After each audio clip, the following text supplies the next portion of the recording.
Dans un château sombre et menaçant, le seigneur des démons se prépare à entamer sa conquête pour s'emparer du monde. Pour ce faire, il convoque ses 4 généraux démoniaques, Ulmandra l'enfer, Sylphide la tempête, Gnome la terre et Bastion. Enfin, il convoque le plus cynique et le plus insensible d'entre eux, un salariman japonais sous-payé nommé Denosuke. Denosuke a commencé à travailler pour son entreprise en tant qu'employé insignifiant, mais il était plein d'espoir et pensait qu'il parviendrait un jour à gravir les échelons de la hiérarchie. Cependant, alors que Denosuke travaillait dur pour le bien de l'entreprise, ses collègues léchaient les bottes de leur patron et ont fini par obtenir des promotions. Denosuke, quant à lui, est envoyé dans un autre pays pour travailler à l'expansion de l'entreprise. À son arrivée, Denosuke constate que rien n'est fait parce que le site n'a pas de financement. Il a essayé de convaincre son patron d'approuver un financement supplémentaire afin d'acheter l'équipement nécessaire, mais cela coûterait de l'argent, alors son patron a refusé et l'a engueulé pour avoir gaspillé des ressources. Les habitants ne se souciaient guère du travail si on ne leur donnait pas les outils nécessaires, alors ils sont partis, et Denosuke a fini par devoir tout faire tout seul.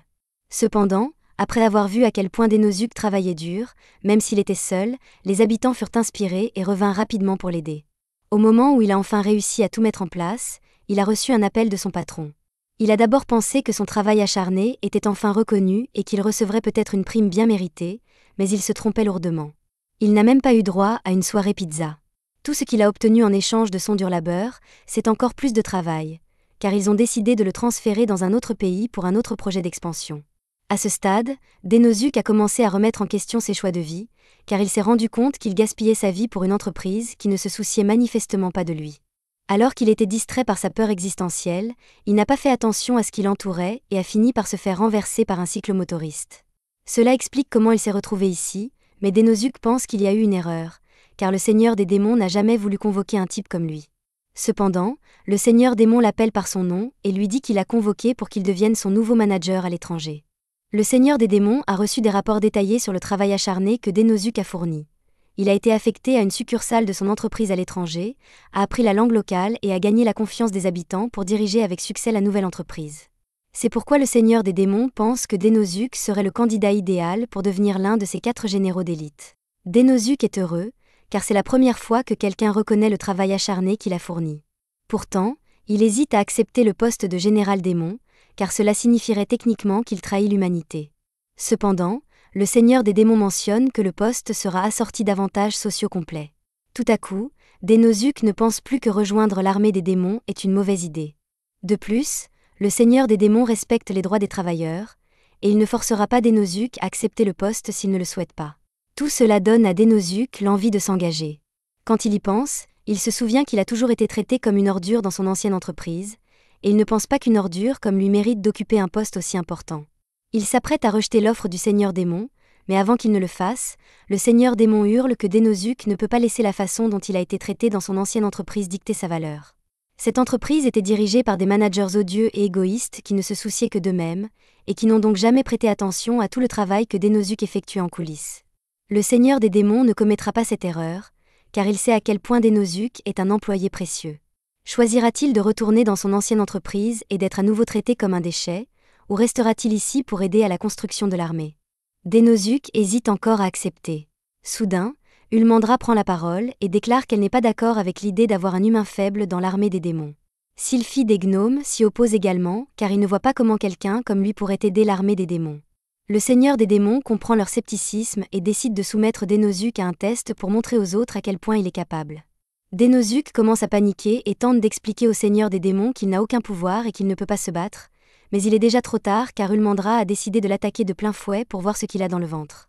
Elle a entendu dire que les humains d'un autre monde possédaient des pouvoirs spéciaux. Elle demande donc à Denosuke d'essayer d'arrêter son coup de pied mortel. Cependant, avant que le coup de pied n'atterrisse, le seigneur des démons s'avance devant elle et l'arrête. Ulmandra demande pourquoi le seigneur des démons l'a interrompue, mais il lui fait remarquer qu'elle n'a pas attendu qu'il finisse de parler, et qu'elle a donc mal compris la situation. Regardez le pauvre Denosuke là-bas, il a eu tellement peur qu'il s'est évanoui sous l'effet du choc. Les autres sont surpris, car Ulmandra n'a pas fait beaucoup d'efforts, et pour Denosuke, s'évanouir à cause d'une attaque comme celle-là donne l'impression qu'il n'est qu'un humain ordinaire. Le seigneur des démons leur dit que Denosuke n'est vraiment qu'un humain ordinaire, ce qui les pousse encore plus à s'opposer à cette décision. L'armée des démons est entièrement composée de monstres, et si un humain entrait dans la lutte pour le pouvoir entre les démons et les demi-humains, il serait dévoré vivant presque instantanément.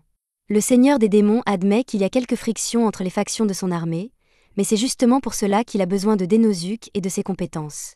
Il ne s'attend pas à ce qu'il ait un corps robuste ou une puissance d'attaque incroyable, mais plutôt à ce qu'il fasse preuve d'ingéniosité. À ce moment-là, Dénosuke reprend enfin conscience et commence à les supplier de le laisser partir, car il n'est pas en mesure de faire face à des attaques comme celle qu'Ulmandra vient d'essayer de lui asséner. Le seigneur des démons lui dit de se calmer et lui explique qu'on ne s'attend pas à ce qu'il se batte, mais qu'il a l'intention de lui faire passer un examen approprié. Il explique que l'armée démoniaque tente actuellement de conclure un pacte avec les tribus environnantes. Jusqu'à présent, ils ont réussi à trouver un accord avec les salamandres et les loups-garous, mais les négociations avec la tribu des Minotaures ont été assez difficiles, et l'épreuve de Dénosuke consistera donc à faire tout ce qu'il faut pour conclure un pacte avec les Minotaures. Grâce au talent de négociateur de Dénosuke, il devrait être facile de gagner leur confiance et de parvenir à un accord à l'amiable, mais Dénosuke ne voit rien de simple dans le fait de négocier avec les Minotaures. Cependant, le seigneur démon croit sérieusement qu'il peut y arriver, et il dit à Dénosuke de demander à Ulmandra s'il a des questions. Ulmandra conduit ensuite Dénosuke dans le couloir pour qu'il commence à négocier avec les Minotaures, mais elle pense que c'est une énorme perte de temps car il est impossible qu'un humain comme Dénosuke puisse négocier avec des Minotaures. Dénosuke pense qu'elle a raison de dire qu'il est inutile, mais le seigneur des démons semblait si sincère lorsqu'il disait à quel point il avait besoin de Dénosuke. Tout ce que Dénosuke a toujours voulu, c'est que son dur labeur soit reconnu. Il veut donc être à la hauteur des attentes du seigneur des démons à son égard. Ulmandra annonce à Dénosuke qu'ils sont arrivés à la salle de réunion où se trouve le chef de la tribu des Minotaures. Dénosuke est un peu choqué par la taille de la pièce, mais Ulmandra lui explique que c'est tout à fait normal puisque les Minotaures sont de gros monstres.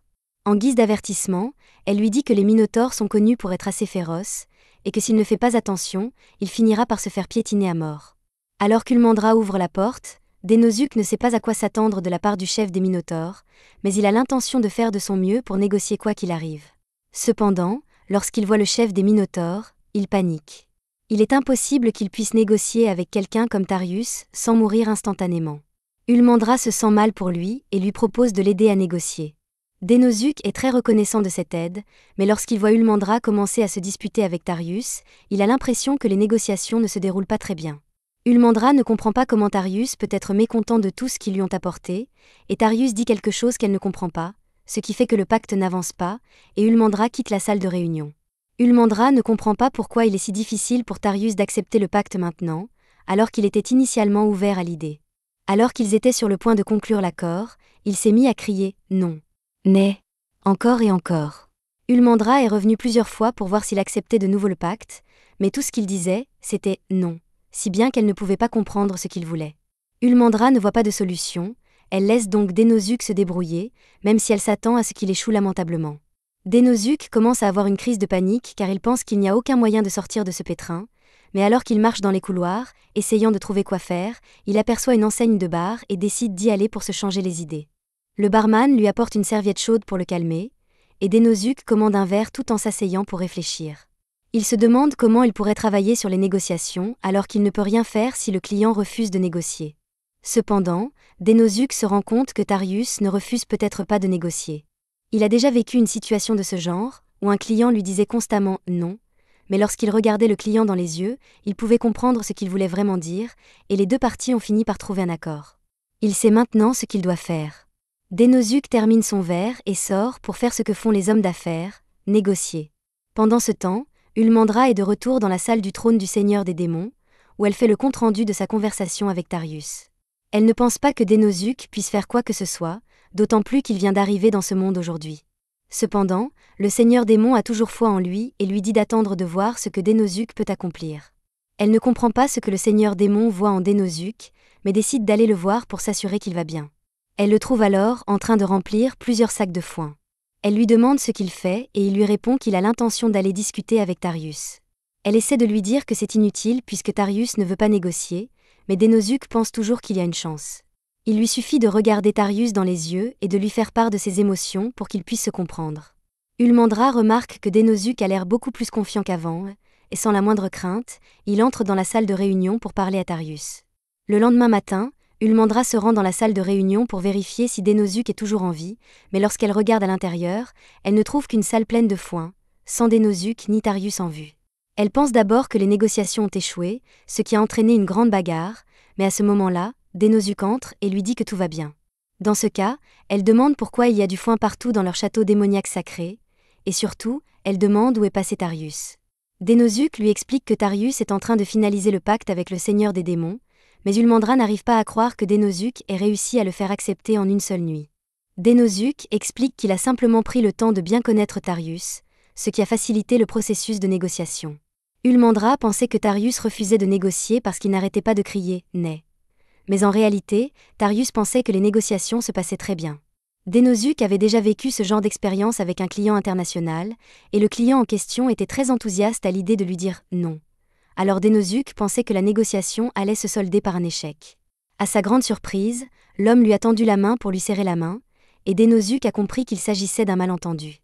La même chose s'appliqua à Tarius. Alors Dénosuke fit quelques recherches sur la culture minotaure et découvrit que les minotaures apportent toujours du foin avec eux pour servir de lit lorsqu'ils vont chez quelqu'un d'autre, alors pendant tout ce temps, Tarius essayait simplement de demander son foin. Lorsque Dénosuke a compris cela, il n'y a plus eu de problème dans la négociation. Ulmandra se rend compte qu'elle a mal compris Tarius et qu'elle l'a laissé dans cette pièce pour dormir sur le sol froid, et elle se sent vraiment mal. Cependant, Tarius lui dit que ce n'est pas grave puisque c'était une erreur honnête, et il lui serre la main pour montrer qu'il n'y a pas de rancune. Alors que Tarius s'en va, le seigneur des démons s'approche de Dénosuke et d'Ulmandra, et il demande à Ulmandra si elle comprend maintenant pourquoi il veut ajouter Dénosuke à leur rang. Ulmandra admet que Dénosuke est vraiment doué pour la négociation, et comme il a réussi le test du seigneur démon, ce dernier fait officiellement de Dénosuke l'un de ses 4 généraux et lui met un bracelet au bras en guise de symbole de sa position. En signe de son nouveau respect pour Dénosuke, Ulmandra se présente officiellement à lui et lui dit qu'elle a hâte de travailler avec lui en tant que nouvel ami. Dénosuke commence enfin à s'habituer à son rôle de général des démons, et c'est bien qu'il ait son propre bureau et un patron qui le soutient, mais il va encore falloir s'habituer à cet endroit. Puisqu'il est officiellement l'un des généraux démons, il pense qu'il devrait se présenter officiellement aux autres, alors il se dirige vers la chambre de Sylphide et frappe à la porte. À sa grande surprise, une jeune fille répond à la porte et lui demande ce qu'il veut, alors Dénosuke lui dit qu'il est ici pour se présenter à Sylphide. La fille lui dit alors froidement qu'elle est l'assistante de Sylphide et qu'il est très occupé, et qu'elle ne peut donc pas laisser Dénosuke le déranger. Dénosuke est déçu, mais il savait qu'il allait se heurter à la résistance des autres généraux démons, alors il décide de revenir plus tard pour réessayer. Cependant, avant qu'il ne puisse partir, Ulmandra se précipite vers lui car elle a quelque chose d'important à lui dire. Le seigneur des démons a une autre mission à confier à Dénosuke. Ce dernier se rend donc immédiatement auprès de lui pour l'informer d'un accord sur lequel il travaille. Pour que l'armée démoniaque gagne en puissance, il a besoin du soutien de toutes les nations démi-humaines environnantes, et parmi ces nations, la tribu des ogres est particulièrement influente. Elle possède une force militaire égale à celle de l'armée démoniaque et pourrait donc devenir une menace pour l'empire démoniaque si elle devenait hostile. C'est pourquoi le seigneur des démons souhaite négocier une fusion avec eux afin d'unir leurs forces, mais les ogres sont réputés pour être difficiles à négocier, et rien n'a encore été décidé. Cependant, avec Dénosuke sur l'affaire, le seigneur des démons est sûr qu'il pourra parvenir à un accord avec eux, et il lui accorde donc les pleins pouvoirs en la matière. Dénosuke est heureux de voir que le seigneur démon lui fait autant confiance, mais il risque fort de mourir aux mains des ogres s'il y va seul, aussi Ulmandra se porte-t-elle volontaire pour l'escorter jusqu'à la tribu des ogres. Cependant, avant cela, Dénosuke dit qu'il veut rencontrer Gnome car elle est responsable de la division des démi-humains de l'armée démoniaque, et elle pourrait avoir des informations précieuses sur les ogres. Ulmandra pense que Dénosuke a raison, mais elle refuse catégoriquement de s'approcher de Gnome, car elle a une dent contre elle depuis des générations. Elle décide donc d'aller vérifier les chariots, pendant que Dénosuke discute avec Gnome.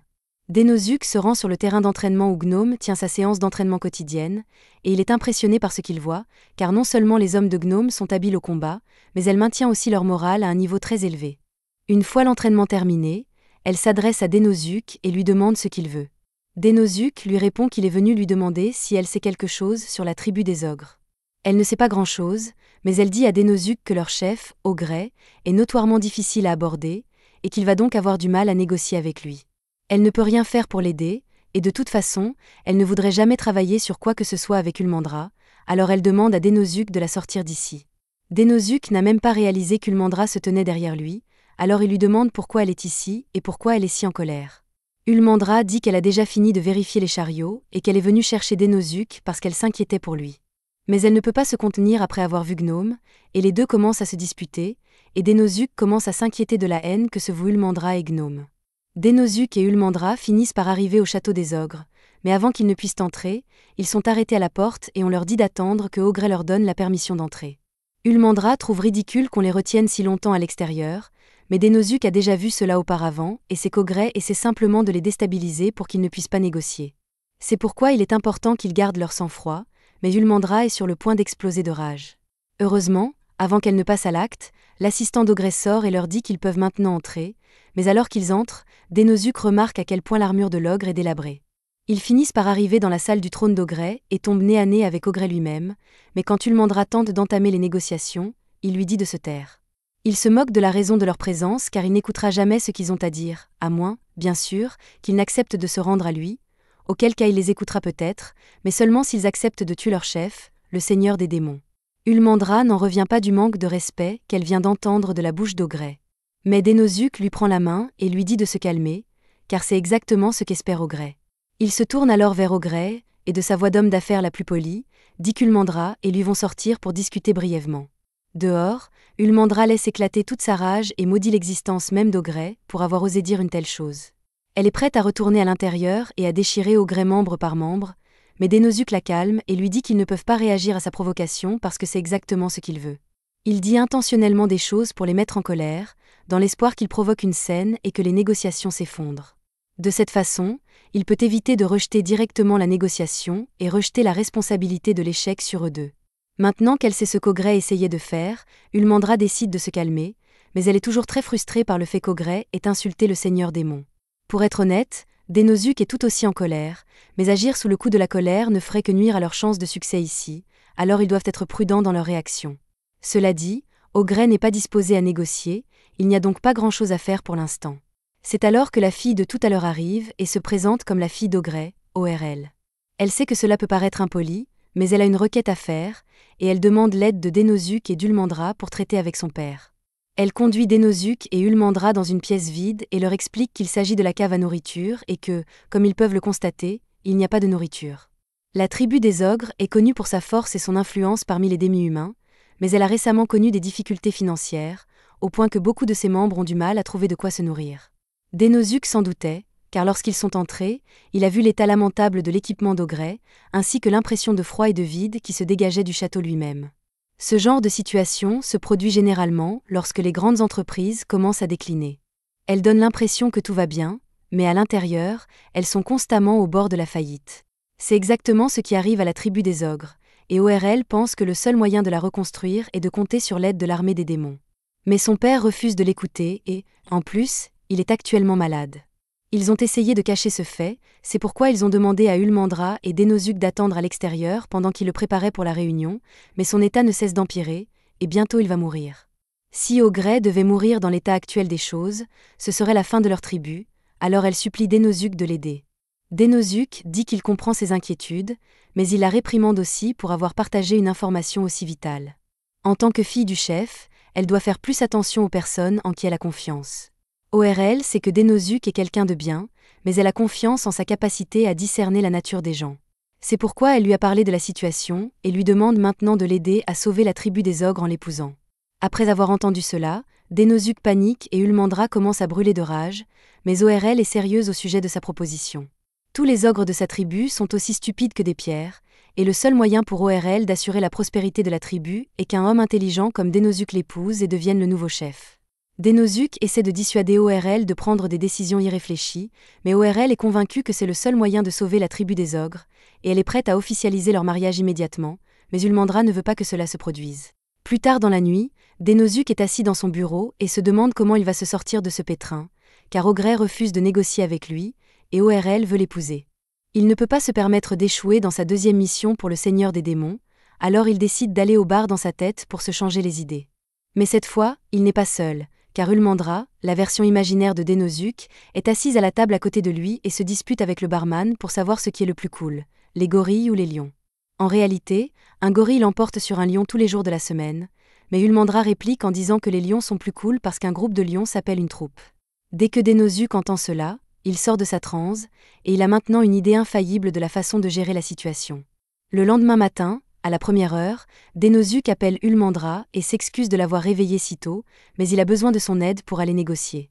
Pour que le plan de Dénosuke fonctionne, ils doivent d'abord aller ailleurs. Si tout se passe bien, c'estOgrey qui demandera une réunion de négociation. Une semaine plus tard, Dénosuke et Ulmandra sont convoqués dans la salle du trône du chef, comme Dénosuke l'avait prévu, et Ogret a l'air furieux. Il vient d'apprendre que toutes les tribus environnantes ont formé une alliance avec l'armée démoniaque au cours de la semaine écoulée, et il veut une explication. Il y a une semaine, Dénosuke a parlé à Ulmandra de son projet de recruter d'abord les petites tribus au lieu d'essayer de convaincre Ogret.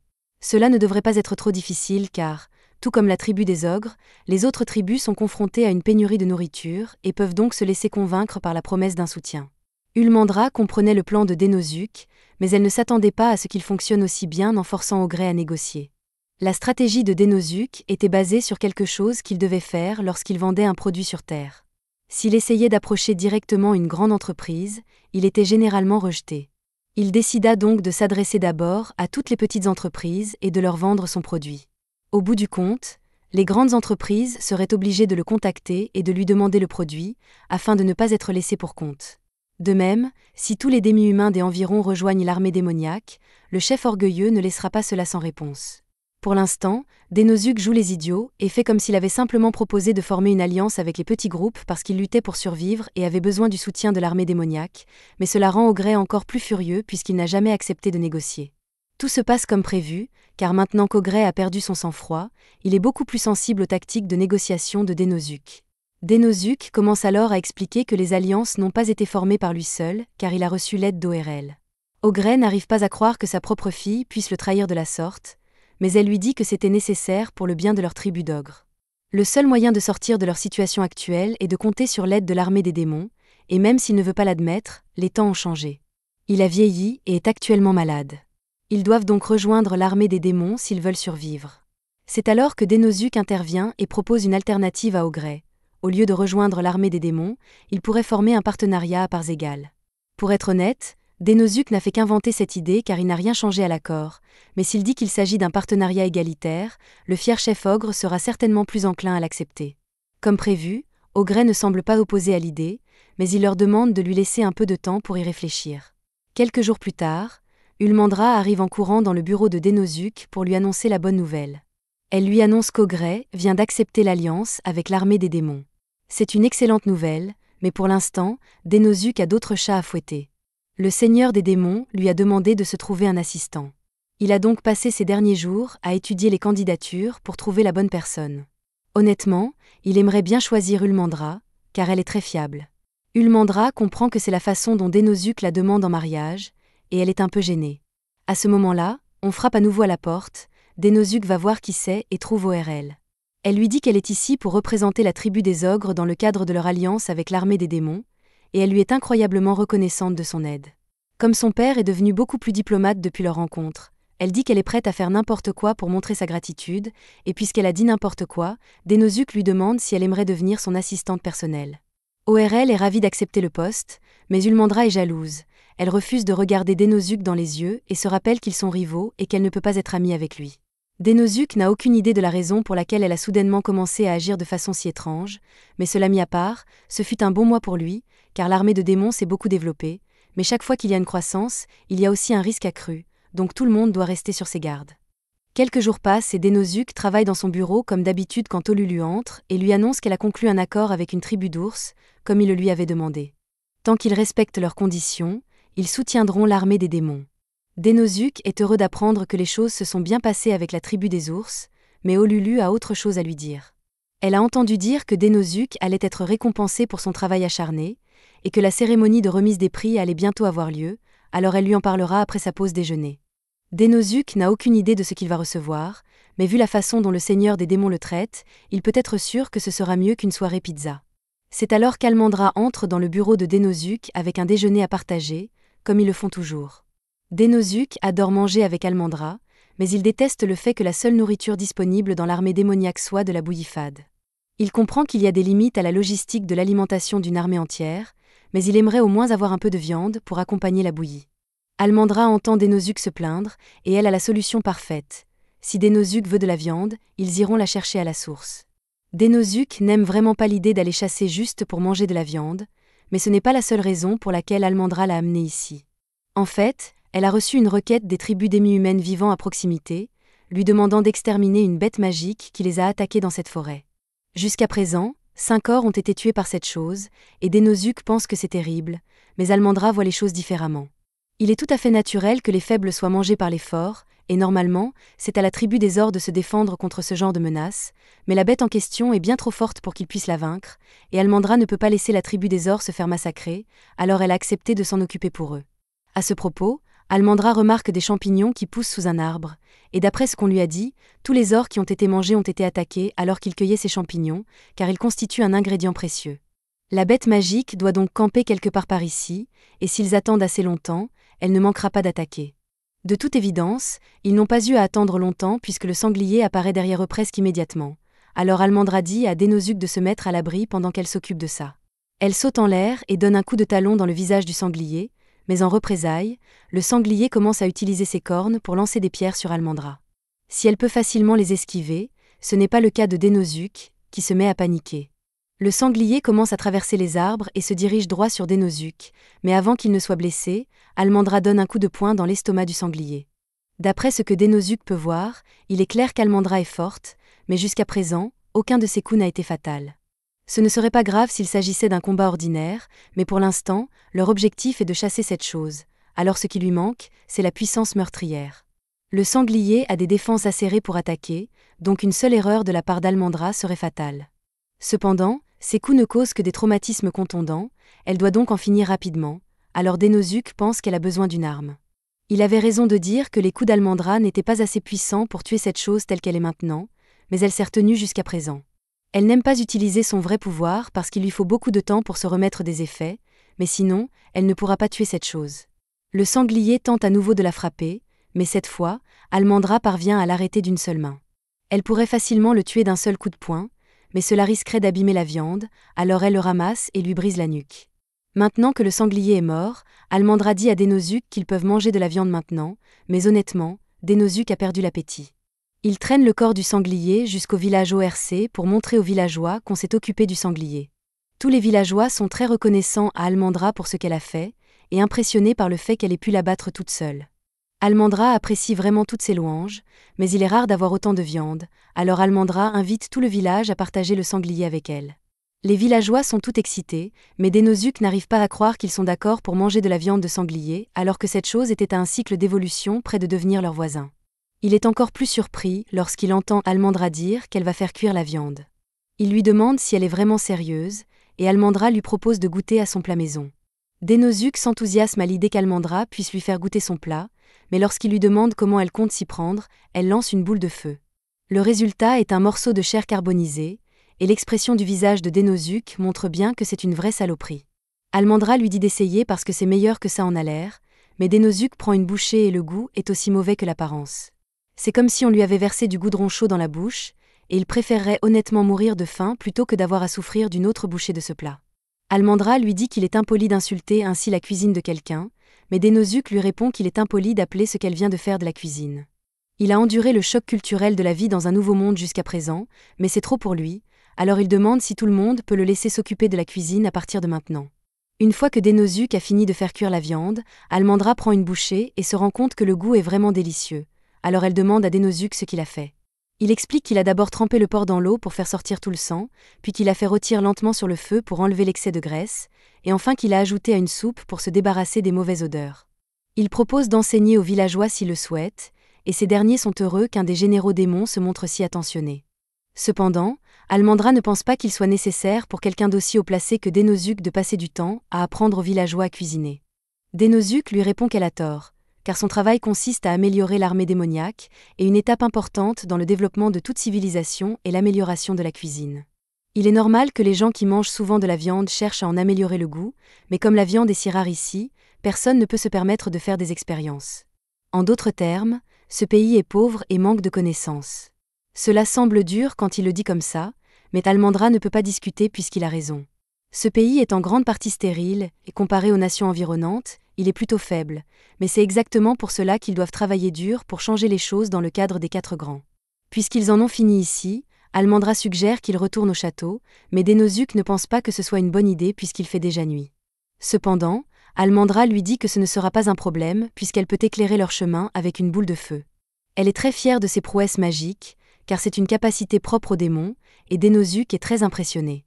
Il comprend aussi pourquoi les demi-humains qui ne peuvent pas utiliser la magie s'entraînent jour après jour pour devenir des combattants efficaces, alors que les démons comme Almandra ne peuvent compter que sur leur magie, mais il pense qu'Almandra pourrait améliorer un peu ses techniques de combat. Par exemple, même si sa puissance d'attaque augmente considérablement lorsqu'elle utilise son véritable pouvoir pour transformer son corps, il lui faut un certain temps pour récupérer. Il lui suggère également de porter une armure qui couvre une plus grande partie de son corps, mais après avoir dit cela, Almandra s'arrête net et éteint sa lampe. Elle comprend que Denozuc a peut-être raison, mais son souci d'efficacité est une insulte pour elle, et elle est bien trop furieuse pour le côtoyer en ce moment. Elle abandonne Denozuc dans la forêt, et ce dernier se demande pourquoi elle s'est tant énervée. Mais avant cela, il est presque sûr d'être mangé s'il reste dans la forêt, alors il retourne au village ORC pour se mettre à l'abri. Le lendemain matin, Denozuc rencontre le seigneur démon pour lui faire un rapport sur sa mission, et le seigneur démon le félicite pour son succès. Cependant, il a entendu dire qu'Almandra était rentrée hier soir alors que Denozuc n'est arrivé que ce matin, escorté par les orques, et il veut donc savoir s'il s'est passé quelque chose de grave entre Denozuc et Almandra. Denozuc s'effondre et dit qu'il n'est pas digne d'être l'un des généraux de l'armée des démons. Le seigneur des démons lui dit de se calmer et de lui expliquer ce qui s'est passé, et Denozuc lui raconte tout. Le seigneur des démons comprend que Denozuc a offensé Almandra par inadvertance, mais ce qui compte maintenant, c'est qu'il fasse amende honorable pour le bien de l'armée des démons, et il ordonne officiellement à Denozuc de trouver un moyen de se réconcilier avec Almandra, mais c'est plus facile à dire qu'à faire. Denozuc se souvient de la fierté d'Almandra lorsqu'elle a dit que les démons étaient les seuls à pouvoir utiliser la magie, mais il doit y avoir plus que cela, alors il commence à lire un livre sur l'histoire des démons pour voir s'il peut trouver quelque chose. C'est pourquoi les démons sont très fiers de leur corps et portent souvent des vêtements très révélateurs. Denozuc comprend maintenant pourquoi Almandra s'est mise en colère, car en lui disant qu'il serait plus efficace de porter une armure qui couvre davantage son corps, il a en fait rejeté sa fierté de démon. Mais même s'il sait pourquoi elle s'est fâchée, il n'a aucune idée de la façon dont il va réparer leur relation. Pendant ce temps, au château, Olulu a fini de couper du bois pour la journée et s'apprête à s'occuper de sa prochaine tâche, mais elle est choquée de voir un mur de mort menaçant devant elle. Almandra est bouleversée par ce qui s'est passé avec Denozuc. Lorsqu'elle aperçoit Olulu, elle se précipite vers elle en pleurant parce que Denozuc la déteste et refuse de faire l'éloge de son corps. Olulu n'a d'abord aucune idée de ce qui se passe, mais après qu'Almandra lui a expliqué ce qui s'est passé, elle comprend d'où vient le malentendu. Elle explique à Almandra qu'en tant qu'humain, les valeurs de Denozuc sont très différentes des leurs. Olulu sait notamment que Denozuc ne pense pas qu'exposer son corps soit une bonne chose, mais Almandra ne peut pas le croire. Cela fait des semaines qu'elle expose son corps devant lui et il ne s'en est jamais plaint. Olulu explique que Denozuc a probablement pensé qu'Almandra était une sorte d'exhibitionniste et qu'il n'a donc jamais posé de questions. En entendant cela, Almandra réalise soudain que si Denozuc n'était pas à l'aise avec son corps exposé, alors tous les gestes d'affection corporelle qu'elle lui a montrés ont probablement été perçus comme une sorte de comportement déviant. Elle est tellement gênée et en colère contre elle-même pour avoir abandonné Denozuc dans la forêt qu'elle commence à se frapper le visage contre le sol, mais Olulu la supplie d'arrêter parce que le sol ne peut pas en supporter davantage. Almandra demande à Olulu ce qu'elle devrait faire maintenant, puisqu'elle s'est mise en colère contre Denozuc sans raison, et Olulu lui raconte une discussion qu'elle a eue avec lui lorsqu'elle est devenue son assistante. Denozuc a dit à Olulu qu'il voulait qu'elle reste fidèle à ses désirs quoi qu'il arrive, parce qu'il voulait qu'elle se sente libre de parler de ses problèmes afin qu'ils puissent trouver une solution ensemble. Olulu est persuadée qu'Almandra peut se réconcilier avec Denozuc, à condition qu'ils en parlent. Denozuc et Almandra finissent par se retrouver dans la cage d'escalier du château, et ils ont tous les deux quelque chose de très important à dire. Almandra dit à Denozuc qu'elle n'est pas une traînée, qu'elle voulait juste qu'il complimente son corps, tandis que Denozuc lui dit qu'il pense que son corps est sexy. Ils prennent tous les deux un moment pour réfléchir à ce que l'autre a dit, et comme ils semblent tous les deux sur la même longueur d'onde, Denozuc s'excuse auprès d'Almandra. Il explique qu'il ne connaissait pas grand-chose aux démons et qu'il n'avait pas réalisé que ce qu'il avait dit était insultant pour elle. Almandra accepte ses excuses et s'excuse également auprès de Denozuc car ce n'était pas de sa faute s'il ne connaissait pas la culture des démons. Même si elle était en colère, elle n'aurait pas dû le laisser seul au milieu de la forêt. Denozuc a failli mourir à cause de cela, alors Almandra se sent vraiment coupable, mais comme il s'en est sorti, Denozuc lui dit qu'il lui pardonne. Il est heureux qu'ils aient pu se réconcilier, et maintenant qu'ils ont eu la chance d'en apprendre un peu plus l'un sur l'autre, Denozuc pense qu'ils peuvent devenir d'excellents partenaires, bien qu'il ne réalise toujours pas qu'Almandra interprète le mot « partenaire » comme une demande en mariage. Plus tard, le seigneur des démons réunit tous ses subordonnés, car il a une annonce spéciale à faire. Après avoir conclu des alliances avec les différentes tribus, son armée de démons est devenue bien plus puissante qu'auparavant, et ce grâce au travail assidu de son tout nouveau général, Denozuc, et c'est pourquoi le seigneur des démons lui remet cette pierre magique. Dénosuke se sent très honoré de recevoir une pierre d'une telle valeur, mais il ne peut l'accepter car il n'a pas fait tout le travail tout seul. Tout cela n'aurait pas été possible s'il n'avait pas eu Almandra à ses côtés. Il s'approche donc d'elle, s'agenouille et lui demande d'accepter la pierre avec lui. Almandra est heureuse, mais elle est effrayée par le fait que Dénosuke fasse cela en public, sous le regard de tant de gens. Il ne le sait pas, mais offrir une pierre magique à une fille est littéralement la définition d'une demande en mariage dans ce monde. Il vient donc de la demander en mariage devant tous les chefs de l'armée des démons, et la seule raison pour laquelle elle n'a pas accepté immédiatement est qu'elle est gênée par la présence de tout le monde. Quelques jours plus tard, Dénosuke est convoqué à une réunion avec le seigneur des démons. Il est terrifié car il pense avoir fait quelque chose de mal, et par mesure de prévention, il commence à s'excuser et supplie de garder son emploi. Le seigneur des démons est surpris par la réaction de Dénosuke et lui dit qu'il n'a aucun problème. Ils ont littéralement organisé une cérémonie de remise de prix pour lui l'autre jour en raison de la qualité de son travail. Cela dit, le seigneur des démons a quelque chose à lui dire. Il demande à Dénosuke ce qu'il pense des relations actuelles entre les demi-humains et les démons de l'armée du démon. D'après ce que Dénosuke a vu, les demi-humains se sentent inférieurs aux démons car seuls les démons sont capables d'utiliser la magie, et c'est exactement ce que le seigneur démon a essayé de résoudre. Il demande donc à Dénosuke de trouver un moyen de faire en sorte que tout le monde puisse utiliser la magie, car de cette façon, les demi-humains pourront se tenir à côté des démons en tant qu'égaux. Dénosuke pense que c'est un bon plan, mais il y a un problème majeur, car Dénosuke ne peut pas utiliser la magie, alors comment est-il censé trouver un moyen de permettre à tout le monde de l'utiliser ? Le seigneur des démons est conscient de l'ampleur de la tâche, mais c'est pourquoi il a donné à Dénosuke une pierre magique, et il lui laisse toute autorité pour décider de la façon dont il l'utilisera pour accomplir sa mission. Cependant, il ne pourra pas y arriver seul, c'est pourquoi le seigneur des démons a désigné un spécialiste de la magie pour l'aider. Il s'agit de Sylphide, et le seigneur démon assure à Dénosuke que Sylphide est très doué en matière de magie. Cependant, Dénosuke doit être prudent car Sylphide est une véritable plaie. Dénosuke dit qu'il comprend et quitte la salle du trône du seigneur des démons pour aller chercher Sylphide, et pendant ce temps, Almandra l'observe de derrière la balustrade. Elle espionne Dénosuke dès qu'elle en a l'occasion depuis quelques jours, en partie parce qu'elle veut savoir comment se déroule son travail, mais aussi parce qu'elle est encore toute excitée par la demande en mariage de Dénosuke il y a quelques jours. Dénosuke arrive bientôt dans la chambre de Sylphide, il frappe à la porte, mais la personne qui répond est Belinda, et elle lui dit que Sylphide n'est pas là pour le moment, et qu'il devra revenir plus tard. Elle tente ensuite de lui fermer la porte, mais Dénosuke enfonce son pied dans la porte et insiste pour entrer quand même.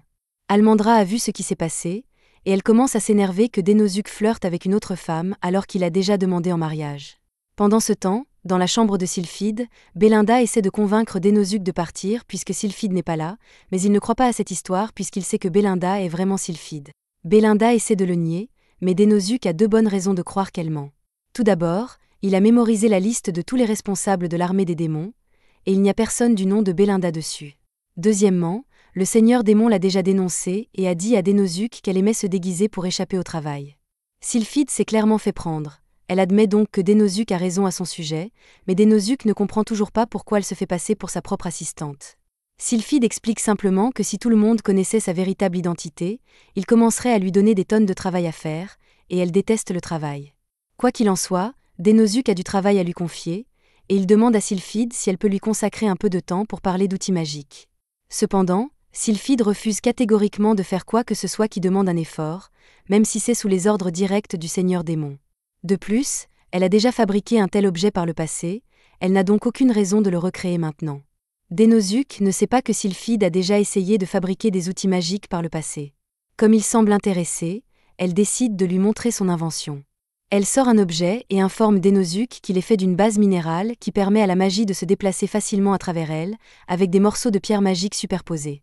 Avec cette configuration, il peut être utilisé pour lancer tous les types de magie, et cela semble être exactement ce que Dénosuke recherche. Il demande donc à Sylphide s'il peut avoir la permission de le produire en masse.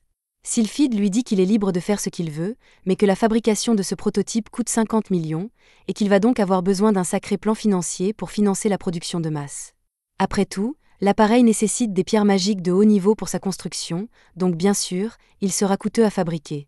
Dénosuke est encore choqué d'apprendre à quel point ces choses sont chères, et il comprend maintenant pourquoi Sylphide ne les a jamais mises en production.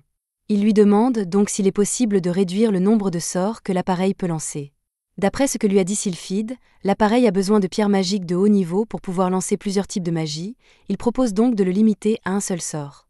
Sylphide est intriguée, car elle n'avait jamais pensé à cela.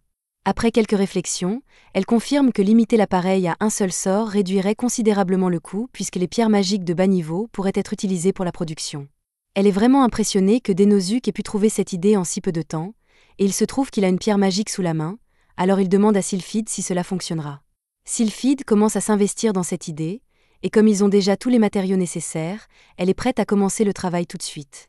Cependant, elle a besoin d'un assistant pour l'aider, alors elle entraîne Denosuke dans son sous-sol, et elle n'a pas l'intention de le laisser dormir ce soir.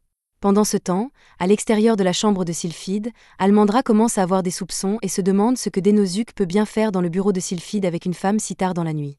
Le lendemain matin, nous voyons Denosuke assis sur le sol du sous-sol, à peine conscient à cause du manque de sommeil.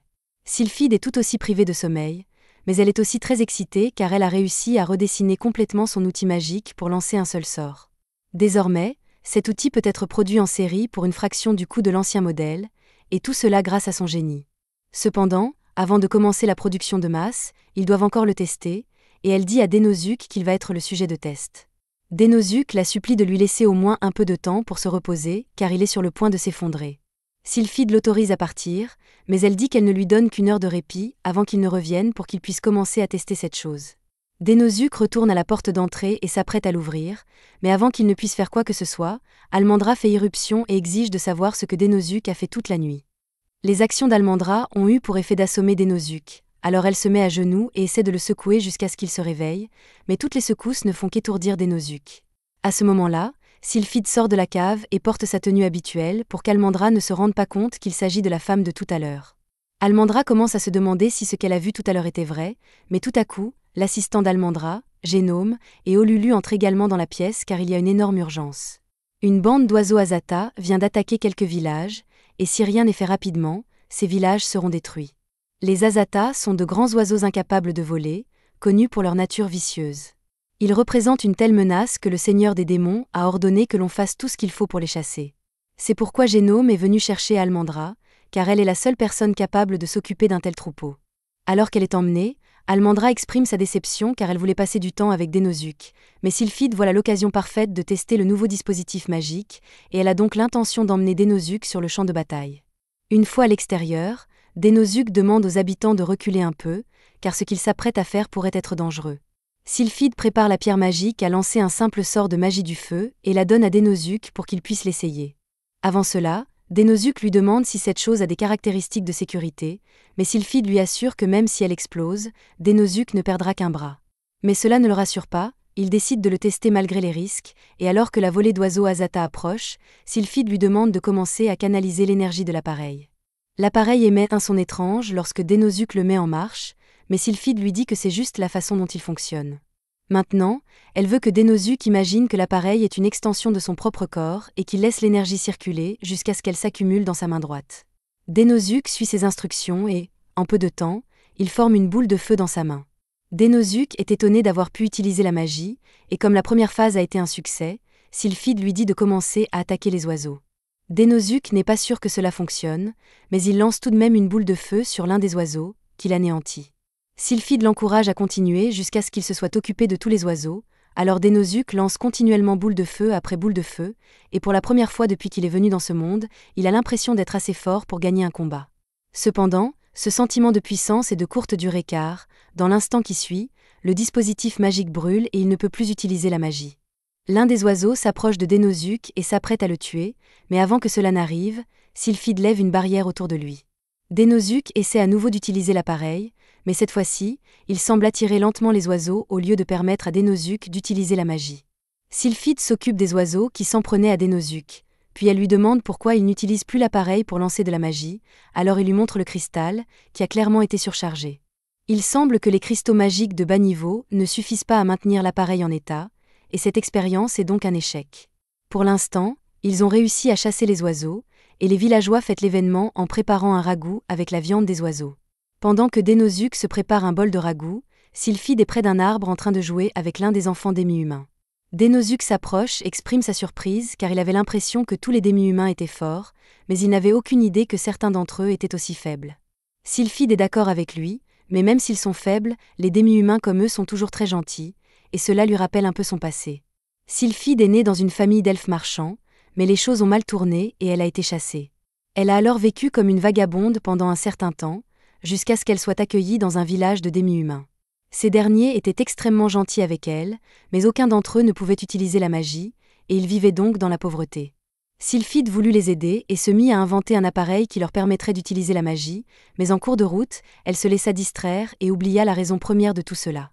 Elle se tourne vers Dénosuke et lui dit que son but en tant que chercheuse est d'aider les gens, et qu'ils doivent donc faire en sorte que ce projet aboutisse quoi qu'il arrive, d'autant plus que d'autres de ces oiseaux vont certainement attaquer le village à nouveau. Dénosuke réfléchit un instant et trouve une idée géniale.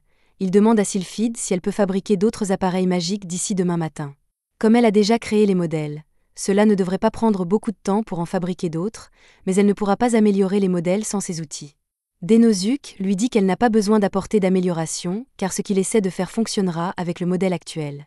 Le lendemain matin, Dénosuke et Sylphide partent affronter le troupeau d'oiseaux qui se dirige vers le village.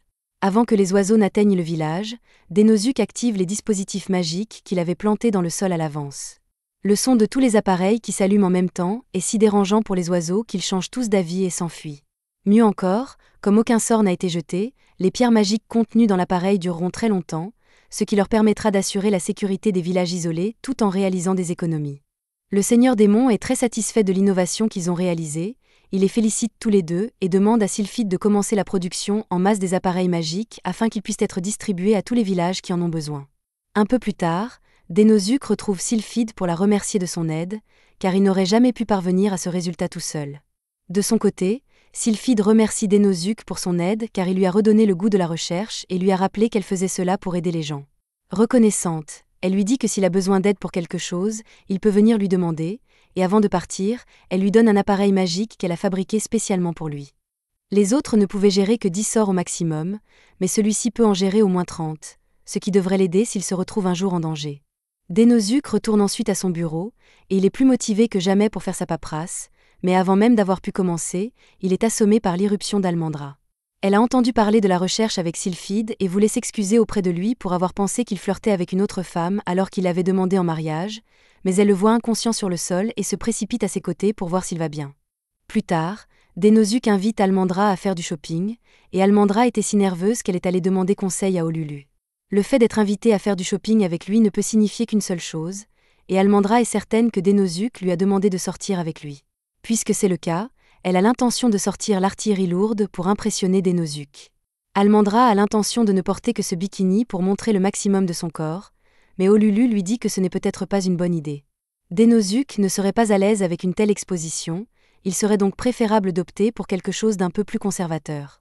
Almandra suit les conseils d'Olulu et, heureusement, Dénosuke semble aimer sa tenue. Elle pense donc que ce rendez-vous pourrait bien se passer et que sa relation avec Dénosuke pourrait passer à la vitesse supérieure. Malheureusement, c'est de Dénosuke qu'il s'agit, et la seule raison pour laquelle il a appelé Almandra pour faire du shopping était qu'il voulait étudier le marché. Almandra est très choquée lorsqu'elle se rend compte que ce n'est pas un rendez-vous galant. Elle brûle de colère, mais elle veut quand même aider Dénosuke, alors elle lui demande quel genre de recherche il fait. Dénosuke explique que c'est toujours une bonne idée de demander l'avis des habitants, car cela peut lui donner un point de vue différent et l'aider à améliorer l'armée des démons. Pour l'instant, il dit qu'il veut juste profiter du paysage avec Almandra, ce qui la surprend, mais ce n'est pas encore un rendez-vous. Alors qu'il s'approche d'une échoppe, le propriétaire reconnaît Dénosuke comme l'un des généraux d'élite de l'armée démoniaque. Dénosuke est surpris que les gens sachent qui il est, mais des rumeurs circulent à propos d'un humain que le Seigneur Démon aurait personnellement invoqué, et le costume de Dénosuke le fait remarquer. L'homme reconnaît également Almandra, et comme elle et Dénosuke sont ici ensemble, il suppose qu'ils ont un rendez-vous galant, mais Almandra le nie car Dénosuke a déjà précisé que ce voyage était lié au travail. Elle explique qu'ils sont ici pour faire une étude de marché, et puisque c'est le cas, l'homme propose de leur montrer quelques-unes de ses plus belles marchandises. Un ensemble d'ornements en or pur, et comme ce n'est pas tous les jours qu'il est fréquenté par des généraux de l'armée, il propose même de leur faire une réduction s'ils achètent ces 2 tasses par paire. L'homme commence à expliquer que ces coupes sont généralement achetées pour les couples qui se marient, mais sans réfléchir, Dénosuke dit qu'il veut les acheter pour lui et Almandra. Cela donne à Almandra des signaux contradictoires car il semble que Dénosuke essaie de flirter avec elle, mais en réalité, il a juste acheté les tasses pour obtenir des informations de la part du commerçant, et Almandra est une fois de plus déçue. Après quelques recherches supplémentaires, Dénosuke s'assoit avec Almandra pour prendre un café pendant qu'il expose les résultats de leurs recherches. D'après ses conclusions, les récentes alliances conclues avec les autres territoires demi-humains ont été bien accueillies par la population, si bien que les différentes cultures s'intègrent bien. Cependant, Cela a également entraîné des effets secondaires négatifs. En particulier, l'augmentation de la population a provoqué une pénurie alimentaire sans précédent, et le prix des produits de base comme le Jimu est trop élevé pour que les gens puissent l'offrir. Almendra a elle aussi remarqué la hausse des prix. Elle s'est rendue chez l'un des détaillants en alimentation et a demandé pourquoi le Jimu était si cher. Mais même en étant violemment secoué, le détaillant lui a dit qu'il ne pouvait pas se permettre de baisser ses prix, sinon il s'endetterait. Le prix du Jimu est bel et bien gonflé, mais si ce ne sont pas les détaillants qui pratiquent cette surenchère, ce sont les grossistes qui doivent s'en charger. Les grossistes sont chargés de distribuer les marchandises après les avoir achetées en gros aux agriculteurs. En général, cet arrangement fonctionne bien, mais il est possible que le grossiste augmente artificiellement les prix du Jimu pour maximiser ses profits, et comme les détaillants sont obligés d'acheter au prix gonflé, ils doivent eux aussi augmenter leurs prix pour rester en activité. Comme les grossistes sont probablement responsables de cette situation, Almendra pense qu'ils devraient se rendre dans leur bâtiment et exiger que les prix soient normalisés. Mais Denosuke ne pense pas que ce soit une bonne idée, car ce qu'il a dit sur la responsabilité des grossistes n'est encore que pure spéculation, et ils ne peuvent pas risquer de mettre les grossistes en colère, car cela pourrait provoquer un désastre national s'ils n'y prenaient pas garde. Les grossistes sont gérés par une grande guilde commerciale qui dispose d'un pouvoir considérable. Avant d'agir, ils doivent donc recueillir davantage d'informations sur le sujet. Cela dit, Denosuke dit qu'ils ont terminé leur étude de marché pour la journée, mais il leur reste encore beaucoup de temps avant de retourner au château. Alors Denosuke demande à Almendra si elle veut essayer quelque chose entre-temps. Almendra est ravie de pouvoir sortir avec Denosuke, mais tout espoir de passer du temps seul avec lui s'évanouit lorsque Gnome se présente.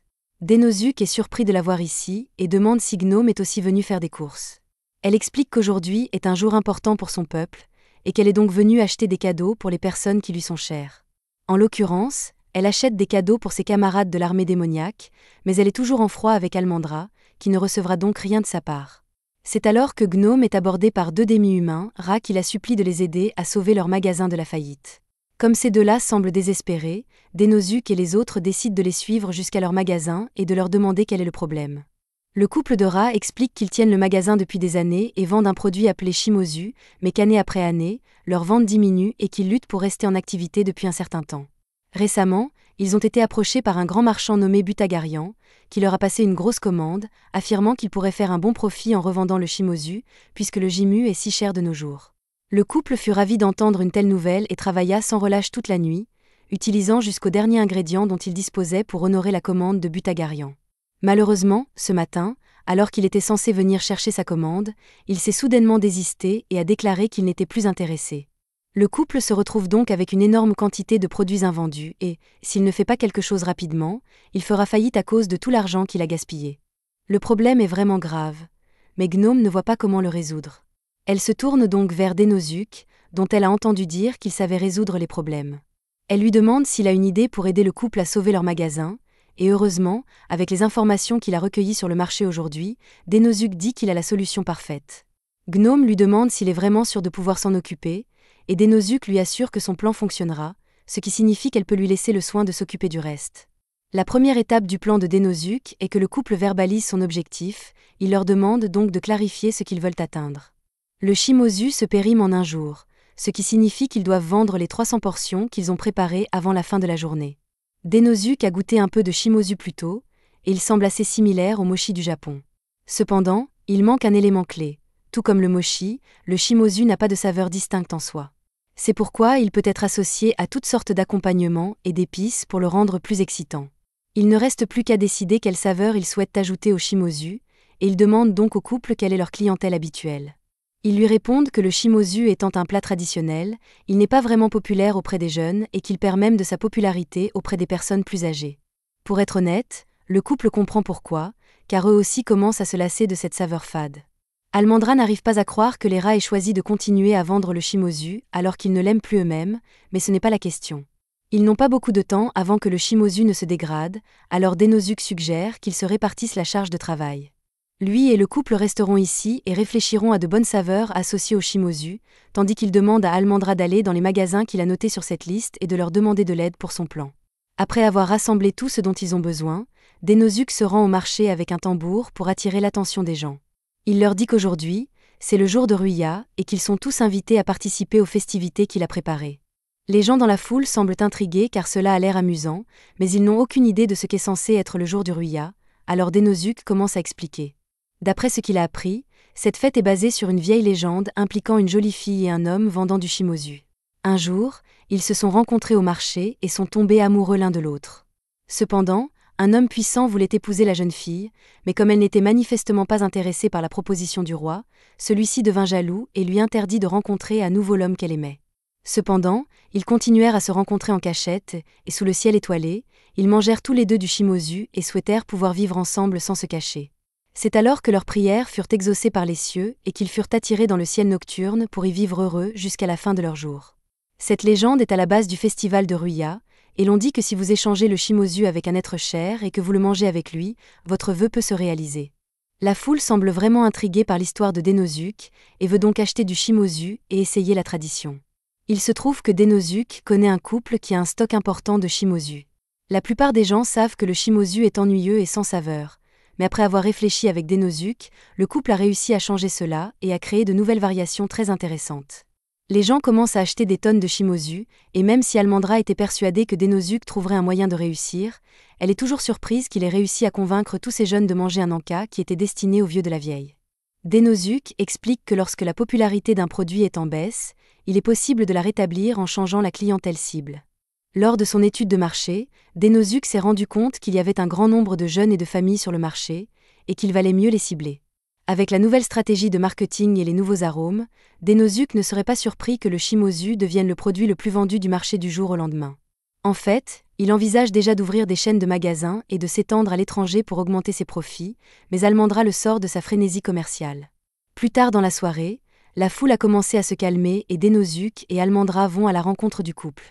Le couple ne les remerciera jamais assez pour leur aide, car ils ont réussi à vendre tout leur stock grâce à eux. Denosuke leur dit de ne pas s'inquiéter car leur succès n'est pas dû qu'à lui, mais aussi à leur travail acharné, à l'aide d'Almandra et à celle de Gnome. Gnome est peut-être parti au début, mais au cours de la journée, Denosuke a appris de quelques demi-humains que Gnome leur avait recommandé ce magasin, et elle a donc dû faire connaître le magasin Chimosu pour les aider. En guise de remerciement, le couple offre à Denosuke et Almandra une assiette de chimosu à partager, et Denosuke l'accepte avec joie. Almandra commence à rougir car elle se souvient de la partie de la légende qui dit qu'on partage le chimosu avec quelqu'un qu'on aime, alors que Denosuke soit si désireux d'en partager avec elle ne peut signifier qu'une seule chose. Elle essaie de ne pas se faire trop d'illusions, mais Denosuke sort les coupes de mariage qu'il a achetées plus tôt et dit qu'il veut en offrir une à Almandra.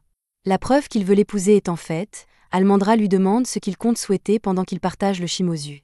Sans hésiter, Denosuke répond qu'il souhaite la réussite de son prochain projet, ce qui déçoit une fois de plus Almandra. Plus tard dans la nuit, Denosuke va rencontrer le Seigneur Démon car il a quelque chose d'important à lui dire. Lors de son étude de marché aujourd'hui, il a découvert de nombreuses informations utiles, mais surtout, il a découvert ses ornements dorés à vendre. Ces ornements proviennent d'une nation voisine connue sous le nom de Pays d'Or en raison de ses abondantes mines d'or. Si le Seigneur des Démons envisage d'étendre son armée, Denosuke lui suggère d'établir des liens commerciaux avec le Pays d'Or. Le Seigneur des Démons trouve l'idée excellente et déclare qu'ils vont entamer des négociations commerciales dès que possible, et il connaît la chose parfaite à échanger. Il sort l'un des appareils magiques et dit qu'ils vont l'échanger avec le Pays d'Or. Cependant, Denosuke ne pense pas que ce soit une bonne idée, car l'appareil magique est une technologie que seule l'armée démoniaque possède, et il ne devrait donc pas le vendre si facilement. Mais le Seigneur des Démons ne voit pas les choses de la même façon. Quoi qu'il fasse, la technologie finira par être volée par des étrangers ou reproduite, mais ce qui ne peut être reproduit, c'est le personnel. Tant que le Seigneur Démon aura des individus talentueux comme ses 4 généraux, il est sûr qu'ils seront capables de créer des appareils magiques encore plus puissants à l'avenir. Il donne à Denosuke l'autorisation de mener toutes les négociations à ce sujet, mais il avertit également de faire attention car le roi du Pays d'Or est un homme redoutable. Le jour est bientôt venu pour Denosuke d'entamer les négociations, et il se prépare à se rendre au Pays d'Or pour y rencontrer le roi. Avant qu'il ne parte, Almandra le rejoint à la calèche et lui propose de l'accompagner car elle craint que Denosuke ne s'attire des ennuis, mais cette négociation est censée être sa première mission en solo, alors il dit qu'il doit la faire seul. Almandra comprend qu'il veuille le faire seul, mais elle l'avertit que le roi du Pays des Rampes a un tempérament très vif, et que Denosuke doit donc faire attention à la façon dont il lui parle. Par exemple, le roi a déjà donné un marchand à manger à un crocodile parce qu'il essayait de lui vendre une extension de garantie pour une voiture, et en entendant cela, Denosuke commence à s'inquiéter lui aussi. Mais il doit partir, et le carrosse de Denosuke se met en route. Au moment du départ, Almandra encourage Denosuke en lui rappelant de ne pas s'approcher des femmes du Pays d'Or. Après un long voyage, Denosuke arrive enfin au Pays d'Or, connu sous le nom de Rampage, et la vie y est aussi animée que les rumeurs le disent. C'est une bonne chose qu'il ait choisi de négocier avec ce pays car, jusqu'à présent, l'armée des démons n'a fait qu'exporter des récoltes comme le Jimu pour obtenir des devises étrangères. Cependant, en raison de l'augmentation soudaine de la population, l'armée des démons a non seulement épuisé toutes ses réserves de Jimu, mais elle a également dû recourir à l'importation de ces cultures. Pour remédier à cette situation, Denosuke envisage de faire un échange contre quelque chose de précieux, comme de l'or, et quel meilleur endroit pour acquérir de l'or que le pays d'or? Grâce à sa position de général d'élite de l'armée des démons, Denosuke parvient facilement à obtenir une audience avec le roi et quelques instants plus tard, le roi de Rampage entre dans la salle du trône. Denosuke baisse la tête pour saluer le roi et commence à se présenter, mais le roi sait déjà tout ce qu'il y a à savoir sur lui. Il sait que Denosuke a été appelé dans ce monde il y a quelques mois en tant que général démoniaque et que, depuis, il a étendu l'influence de l'armée démoniaque et mis en œuvre plusieurs réformes. Le roi est convaincu du talent de Denosuke, mais il y a une chose qu'il ne comprend pas. Si Denosuke est l'un des généraux de l'armée démoniaque depuis plusieurs mois, pourquoi est-ce la première fois qu'il vient saluer le roi? Le roi est visiblement contrarié, et Denosuke ne sait pas quoi dire. Il commence donc à s'excuser, mais vu la tournure que prennent les choses, les négociations risquent d'être rompues avant même d'avoir commencé. Le roi demande alors à Denosuke s'il y a une raison pour laquelle il a convoqué cette réunion. Denosuke montre alors le chariot derrière lui et dit qu'il a apporté une offrande pour le roi. Il présente une collection des plus belles pièces d'argenterie de l'armée démoniaque, mais il s'agit du roi du pays d'or, qui se sent gravement insulté par le fait que Denosuke ose lui apporter de l'argent en guise de cadeau. Le roi est de mauvaise humeur et Denosuke s'excuse, mais cela faisait partie de son plan. Il sort alors l'appareil magique et dit qu'il va l'offrir au roi en guise d'excuse, puisqu'il n'était pas satisfait de l'argent. Au début, le roi n'est pas impressionné par l'appareil, car il est manifestement fabriqué à partir d'une pierre magique de bas niveau, mais Denosuke l'informe que cet appareil magique est capable de chasser les bêtes magiques. Il s'agit d'une invention originale de l'armée du démon, il est donc impossible de se la procurer ailleurs, et Denosuke sait que le pays d'or a un problème de bêtes magiques dans ses mines. Le roi ne le nie pas, et Denosuke poursuit en expliquant qu'il a entendu parler des golems de pierre qui terrorisent les mines, interrompant le travail des mineurs et obligeant le roi à engager une force de défense spécialisée dans les mines. Cependant, grâce à ces dispositifs magiques, il pourrait éliminer complètement le besoin d'une force de défense tout en assurant la sécurité des mineurs et en augmentant la productivité. Il montre ensuite au roi une petite collection de rosmarins et lui dit qu'il s'agit de son offrande pour aujourd'hui, mais que s'il pense qu'ils sont utiles, il est invité à en acheter d'autres auprès de l'armée des démons. Le roi trouve la proposition de Denosuke intrigante, et il aimerait bien en acheter d'autres, mais seulement si Denosuke peut prouver que ce qu'il a dit à propos des appareils magiques est vraiment vrai. D'un claquement de doigts, la lumière s'éteint et le crocodile domestique du roi est relâché à côté de Denosuke. Si Denosuke dit la vérité sur les appareils magiques, le roi pense qu'il n'aura aucun mal à faire fuir le crocodile. C'est une façon terrifiante de tester quelqu'un, et Denosuke panique intérieurement, mais il est également confiant dans les performances des dispositifs magiques, alors il brandit l'un des dispositifs et l'active pour effrayer le crocodile. L'appareil fonctionne, mais alors que le crocodile s'éloigne de Denosuke, il voit le roi et décide de s'en prendre à lui à la place. Denosuke s'en aperçoit et tente d'utiliser l'un des dispositifs pour lancer une boule de feu sur le crocodile, mais l'aide de Denosuke n'est pas nécessaire car le roi terrasse facilement le crocodile et le réduit en cendres. Il est impressionné par le fait que les dispositifs magiques fonctionnent vraiment, mais il est également impressionné par Denosuke en tant que personne. Bien que Denosuke soit un roturier, il a l'esprit nécessaire pour se présenter devant le roi en tant qu'égal. Il est doué pour les négociations et est immédiatement prêt à agir lorsqu'il pense que la vie du roi est en danger. Le roi s'est pris d'affection pour lui et lui a dit qu'il achèterait les rosmarines à l'armée des démons. En guise de paiement, il a placé 3 lingots d'or devant Denosuke. Avec cette somme, Denosuke affirme que l'armée démoniaque peut préparer 200 unités dans le mois qui vient. Mais le roi est un homme impatient, il dit donc qu'il ne leur donne qu'une semaine pour préparer les unités, et en compensation de ce délai raccourci, il apporte plusieurs tonnes d'or. Les négociations se sont avérées fructueuses, mais créer 200 unités en une semaine sera une commande difficile à remplir. Denosuke demande à Sylphide s'il est possible de fabriquer 200 unités à temps, mais elle lui répond que c'est impossible. La production de masse des rosmarines est récente, mais il est déraisonnable d'en produire autant en une semaine. Denosuke la supplie de voir s'il y a quelque chose à faire, mais elle ne peut pas sortir 50 ouvriers supplémentaires de nulle part. De plus, la demande locale pour les rosmarines est en hausse, alors elle dit qu'ils sont déjà surchargés de travail. Elle reproche à Denosuke d'avoir accepté une demande aussi importante sans tenir compte de la charge de travail sur place, et Denosuke admet qu'il s'est peut-être trompé. Mais il réfléchit à la situation et se souvient d'avoir vu le rapport logistique de la distribution de rosmarine il y a quelques jours. D'après ce rapport, la priorité a été donnée aux régions où il y a des problèmes avec les bêtes magiques, donc la demande globale de rosmarine devrait être assez faible en ce moment. ce qui signifie que Sylphide lui a menti en disant qu'elle manquait de personnel pour ne pas avoir à faire plus de travail. Sylphide se rend compte qu'elle s'est fait prendre, elle n'a donc pas d'autre choix que d'accepter de répondre à la commande et promet de fabriquer les 200 unités d'ici la semaine prochaine. Mais à ce moment-là, un messager du Pays d'Or arrive en courant et leur dit que le roi d'Or a été tellement impressionné par les rosmarines qu'il en veut encore plus, et que la commande de 200 unités va donc passer à 300. Quoi qu'il en soit, à force de travail et d'heures supplémentaires, l'équipe de production parvient à fabriquer les 300 unités dans le délai imparti de 3 semaines, et maintenant qu'ils ont atteint leur quota, Denozuc peut enfin se détendre.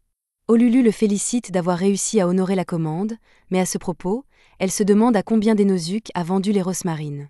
Denozuc lui répond qu'il a obtenu du roi d'Or qu'il paie 50 000 $ pour chaque rosmarine, ce qui revient à 150 millions pour les 300 unités qu'il a commandées. Olulu n'arrive pas à croire que Denozuc ait réussi à convaincre le roi d'Or de payer autant, mais c'est grâce à une attaque psychologique bien pensée. Pour établir la valeur de la rosmarine, Denozuc a d'abord apporté des objets de valeur en guise de cadeau au roi. Il a intentionnellement choisi de l'argenterie pour que le roi d'Or soit irrité, mais même s'il refusait l'argenterie, il reconnaîtrait qu'il s'agit de biens objectivement précieux. Ainsi, lorsque Denozuc sort les rosmarines, on a automatiquement l'impression qu'elles ont une valeur incroyable. Olulu n'imaginait pas que Denozuc puisse faire une telle chose, mais elle est vraiment impressionnée. Elle lui demande s'il avait prévu de recevoir autant de commandes, mais c'est une surprise pour lui. Il est simplement heureux qu'ils aient réussi à s'occuper des commandes à temps. Cependant, à ce moment précis, le messager du Pays d'Or revient et dit que le roi d'Or veut commander 100 unités supplémentaires. Denozuc commence immédiatement à avoir des visions de la colère de Sylphide lorsqu'il lui annonce la commande supplémentaire, alors il descend et se prépare à la supplier de coopérer pour qu'il puisse le faire. Sylphide n'est pas contente, mais elle accepte de faire ce qu'elle peut pour honorer les commandes supplémentaires, elle embauche donc plus d'ouvriers et leur apprend à fabriquer les rosmarines. Avec les nouveaux ouvriers, ils progressent régulièrement vers l'achèvement des 100 derniers ensembles, et il ne reste plus qu'à les livrer. Avec une utilisation continue, les rosmarines devraient durer environ 1 mois, ce qui signifie que le roi d'Or devra continuer à s'approvisionner auprès de l'armée des démons indéfiniment. Cette mission a donc été un succès retentissant pour Denozuc. Cependant, alors qu'il commence à se détendre, Olulu arrive en courant dans son bureau et lui annonce que le roi d'Or vient d'annuler toute la commande. Denozuc supplie Olulu de dire qu'elle plaisante, mais c'est la vérité. Le roi d'Or a annulé toutes les commandes restantes après avoir reçu les 100 premières. C'est un énorme problème pour eux, car ils n'ont pas encore reçu leur paiement en or et ils ont déjà englouti une grande partie du budget de l'armée démoniaque dans l'achat de matières premières pour les rosmarines. De ce fait, des coupes budgétaires ont dû être effectuées, les forces demi-humaines n'ont donc pas reçu de nouvelles armes, et les marchands se demandent s'ils doivent faire des affaires dans un autre pays. Denozuc se demande où il a pu se tromper dans cette affaire et craint d'avoir offensé le roi d'Or d'une manière ou d'une autre, mais il se demande aussi comment il est possible qu'une réplique de rosmarine circule déjà sur le marché. Cependant, quelle que soit la raison, les fonds de l'armée des démons ont été drainés à cause de ses actions, et le moral est en chute libre, alors il sent qu'il doit prendre ses responsabilités. Il va rencontrer le roi des démons et lui dit que tout ce gâchis est de sa faute. Le roi démon demande à Denozuc pourquoi il pense qu'il est responsable de la situation actuelle. Denozuc explique qu'il savait déjà à quel point le roi d'Or était égocentrique et impatient, mais qu'il était tellement heureux de la réussite des négociations qu'il n'a pas pris en compte les risques encourus. Il dit qu'il est prêt à accepter le châtiment que le roi démon lui réserve, mais que ce dernier n'a pas l'intention de le punir. On ne peut pas s'attendre à réussir indéfiniment, et quelle que soit la qualité de votre planification, il arrive que les choses se produisent, c'est pourquoi il ne blâme pas Denozuc pour la situation. Ce qui compte, c'est que Denozuc en tire une leçon et s'en serve pour s'améliorer à l'avenir. Denozuc prend à cœur les encouragements du roi démon, il quitte donc la salle du trône, et la première chose qu'il souhaite faire est de s'excuser officiellement auprès des personnes qui ont été affectées par cette mésaventure. Les premiers sur la liste sont les troupes sous les ordres de Gnome, qui ont vu leur budget réduit, mais ils tombent sur Gnome en bas de l'escalier, et elle ne semble pas du tout en colère contre lui. Il se rend ensuite dans la chambre de Sylphide et tente de s'excuser auprès d'elle, mais elle lui coupe la parole et lui dit qu'elle est contente de pouvoir faire une pause maintenant qu'elle n'a plus à répondre à ses commandes. Denozuc est content qu'elle ne lui en veuille pas, il part donc et commence à penser à d'autres personnes auprès desquelles il pourrait avoir à s'excuser. Mais tout à coup, on le met dans un sac et on le traîne au loin. Il pense que c'est quelqu'un qui veut se venger de tous les ennuis qu'il a causés, et dès qu'il parvient à se libérer du sac, il recommence à s'excuser. Cependant, la personne qui l'a kidnappé s'avère être Almandra, et elle n'essaie pas de se venger, elle voulait juste déguster de la viande avec lui. Ils s'assoient ensemble, et Denozuc lui demande si elle essaie de lui remonter le moral, et Almandra s'énerve, mais admet que c'est exactement ce qu'elle essaie de faire. Denozuc la remercie d'avoir été si prévenante, et Almandra réalise que c'est peut-être le moment idéal pour passer du temps avec Denozuc, alors elle commence à se rapprocher de lui. Mais tout à coup, Olulu arrive derrière eux et éloigne Almandra. Olulu voulait juste leur offrir un fruit, mais en se rapprochant, elle se rend compte qu'elle a peut-être interrompu un moment entre eux. Plus tard dans la nuit, Olulu et Almandra finissent par s'endormir. Denozuc les couvre pour qu'elle n'attrape pas froid, et il est reconnaissant d'avoir des collègues comme elle. Les gens ici ne l'ont pas condamné pour son échec et ont plutôt essayé de le réconforter. Alors quoi qu'il arrive, Denozuc va s'assurer que l'armée des démons puisse rebondir. Dans le même temps, nous voyons le roi d'or en train de conclure un marché pour des rosmarines moins chères. Comme elles sont toutes aussi efficaces et coûtent 2 fois moins cher, le roi d'or n'a pas hésité à changer de fournisseur, mais il est curieux de savoir comment Butagarian a réussi à se procurer les rosmarines. Butagarian lui répond que c'est un secret commercial, tout en souriant, ce qui signifie qu'il a certainement fait quelque chose d'illégal. C'est la fin de l'épisode 6. Abonnez-vous pour ne pas manquer la prochaine partie.